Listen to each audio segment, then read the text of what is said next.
Here now to join us is Republican Senator Tim Scott of South Carolina. He's chairman of the Senate Banking Committee and member of the Senate Finance, Health, and Small Business Committee. Senator, thanks for coming on. Great to see you. It's good to be with you, Bill. Thanks a lot. So we're talking about this $9 billion rescissions package. Republicans have really tight margins in both the Senate and the House. Are you confident you guys are going to get this done and codified? Oh, absolutely. Without any question, we will do it. Thank God President Trump made a good decision to hire Elon Musk to run DOGE. That provides billions of dollars of additional cuts. And then we turn to the big, beautiful bill where we're going to find even more savings in the Senate. This is one team. President Trump leads the team. President Trump wants us to find even more cuts. We're going to the White House today to discuss how we're going to save the American taxpayer even more money while delivering on the promises he made on the campaign trail. Those promises will be kept by the Republicans in the Senate. Yeah, so Fox is being told by different sources that House Republicans are going to start putting a little bit of pressure on Senate Republicans to just keep this rescissions package as is, just sign off on it right now. But obviously some Senate Republicans would like to see some changes of their own. Where do you stand on that? Do you have some changes you want to make?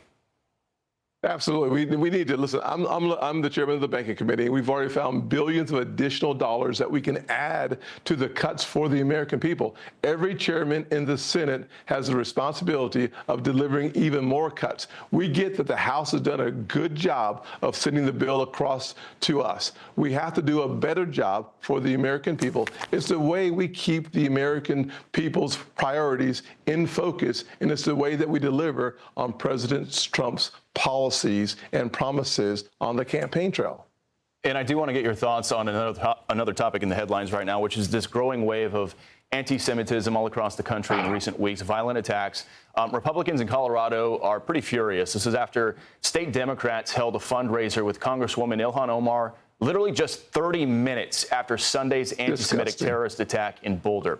Now, the state's Republican leader said, quote, Colorado Democrats who raise money for a notorious anti-Semite should be ashamed of themselves for ever doing so. But doing it while victims of the latest wave of anti-Semitic violence were en route to the hospital is even more hypocritical and reprehensible. There's a new opinion piece out with this headline, quote, anti-Semitism and the politics of the chant. It references chants that anti-Israel protesters often use. We hear it all the time, like free, free Palestine and from the river to the sea and globalize the Intifada. An excerpt, quote, here there is no history, no honest journalism, no honorable discourse, no argument, no analytic engagement, not so much as a coherent sentence. What we are hearing is the cruel zeal of an up-to-date hypnotic cultism, the politics of chant.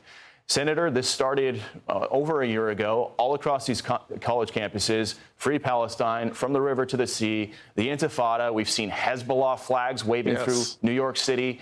Your thoughts on how this just keeps escalating to the point where we're now getting physically violent attacks? It is absolutely disgusting to watch what we saw in Colorado unfold again is just devastating. Here's what we know. We had a victim who survived the Holocaust but can't survive Boulder, Colorado. It is despicable that the newsless media continues to say, I don't know why these things are happening. They're happening because of hate. They're happening because of anti-Semitism. Thank God Almighty that President Trump 5 years ago codified into an executive order my legislation that said we have to define anti-Semitism on college campuses. I've said it several times before, Bill.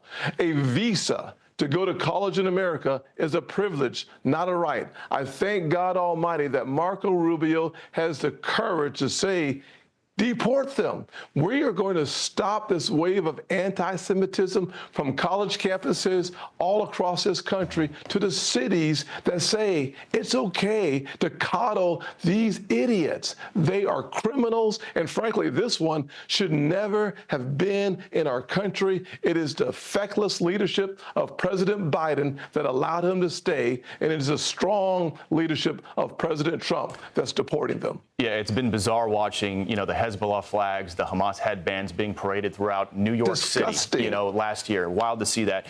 One more minute here. Do want to ask you about some comments actor Michael Rappaport made. He's now reflecting on his past support of the Black Lives Matter movement. He's demanding to know where all those liberal supporters of that movement are right now when it comes to standing up for Jewish Americans. Take a listen.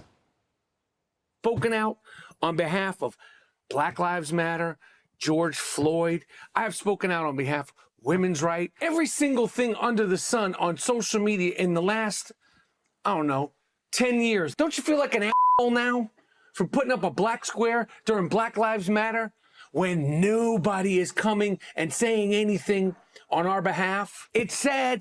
It's frustrating. You feel used. You feel manipulated. You feel like a sucker. I feel like it too. The cavalry is not coming for us. They don't give a Senator, about 30 seconds left. Want to get your final thoughts.